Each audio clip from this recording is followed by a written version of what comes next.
Hey YouTube, in this deck profile video I'm going to be doing a video on my Daiyusha deck. So this one is probably the one that's not as competitive as the Enigma Storm one, mainly because the only really reason why Enigma Storm is better is because it has access to the 12k grade 2, and it has the ride chain, which is a pretty decent ride chain, and Enigma Storm with the grade 2 in Soul is an 11k Vanguard, which is really good because we're starting to see more and more 11Ks show up over time, whereas Daiyusha unfortunately is a 10K Vanguard, so that hurts him a little bit. But he is a little bit more consistent at getting his 14K for the crit.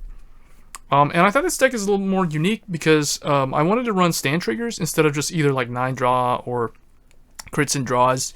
So I wanted to put stands in here, and I feel like it's pretty interesting because it gets a lot of attacks in, and it can potentially do the restand multiple times with the stand trigger, allowing you to rest. Like Laurel will have more rear guards to rest if they're standing up again, so you can get multiple attacks in with the stand triggers. So it gets pretty good mileage when they go off, and it's better in the late game compared to Storm, where if Storm usually would be more geared toward running draws, either just all draws or draws and criticals, like maybe like 5 draw and 4 crit instead. Like if you saw my previous deck profile that I did on Enigma Storm, I was running 4 crit and 5 draw, and that was working out pretty well.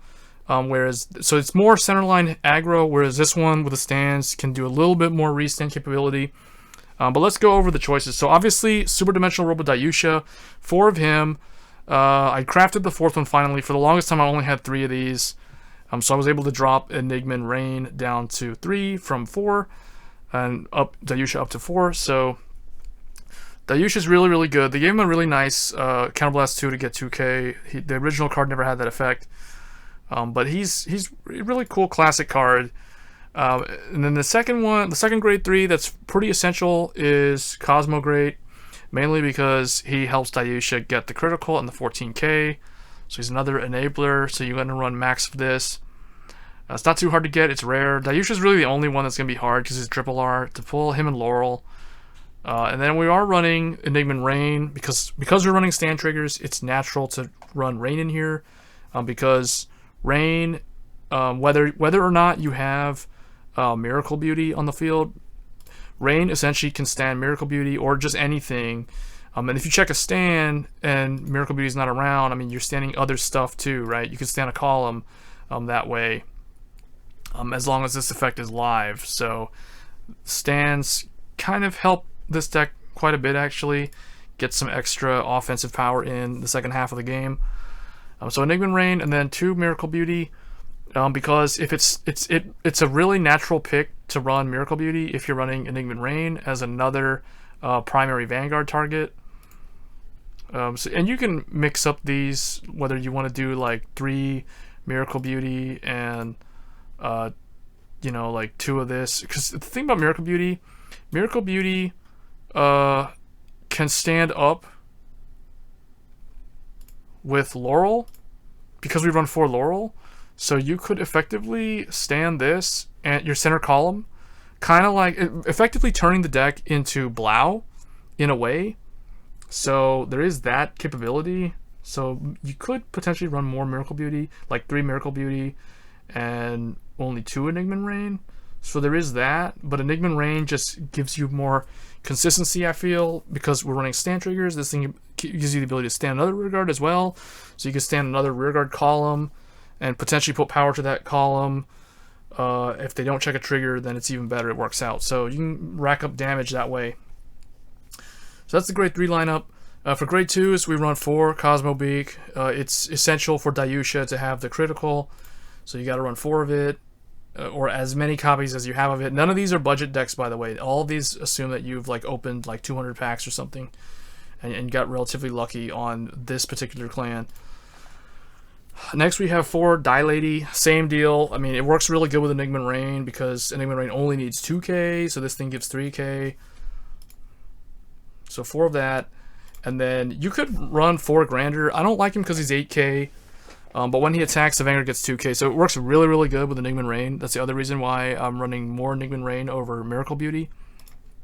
So 3 of him, and then 2 of the 10k vanilla, just because it's a 10k vanilla, you know, it's pretty good. It can, like, crush Galatine. I mean, it can ram into any, like, 10k interceptor, you know, without a booster, so stuff like that. It can like slam it into Halem, stuff, just, it does things like that all the time. So anyway, that's the grade 2 lineup. It's pretty diverse. Nice thing about not running the ride chain is you do have more utility in the deck overall in terms of your card options. So for grade 1s, it's pretty straightforward. It's 4 Laurel because you want Laurel to be live as much as you can in this deck. It's essential for the restand play. And then 4 Diamond Ace because you need to have 4 Sentinels. That's self-explanatory. 2 of the 8k vanilla. It's decent, but you usually won't put it behind the Vanguard column. I mean, you could. If you never draw into Laurel and you feel like you need to boost the center column, then this would be a really good booster. But you could also put a Cosmo Roar behind the Vanguard. You know, like if Enigma Rain's the Vanguard, you just need to make it 12 so it can hit, and then it can stand something, and you have like a more powerful column in like one of the other lines. You don't run any crits, so when you're on Enigma Rain, the only thing is you have to hit the Vanguard with Enigma Rain. So it does kind of, you know, like it does force you to not swing into a rear guard with Enigma Rain because we run stands on top of that. So you would have to like muster up a column of rear guards on the right or left side.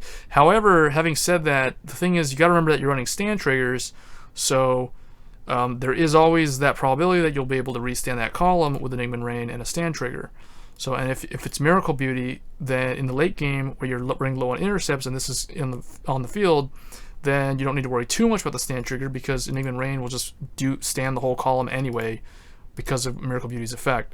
So there's all kinds of little intricacies about the deck that it just takes. It just requires a lot of practice. I mean, it's the same goes with any deck in the game or any game in general, right? You just practice the cards and you learn the combos naturally just playing the deck over and over again. So that's basically it. Cosmo Roar, definitely 3 or 4 is good. Same thing with Grander. I just don't like them because they're not really good boosters. And I wanted to have a little bit more utility or diversity, so I put the 2 8k and 2 10k in the deck. So let me know your thoughts on my Daiyusha deck. It's pretty fun overall. I'm not gonna lie, it's a fun deck. I like Laurel. I mean, the only reason why I'm playing Dimension Please is because I pulled 4 Laurel. If I didn't pull 4 Laurel, probably wouldn't even bother playing them, to be honest. But it is what it is. And I hope you guys enjoy the deck profile, and I'll catch you guys in the next video. Thanks for watching.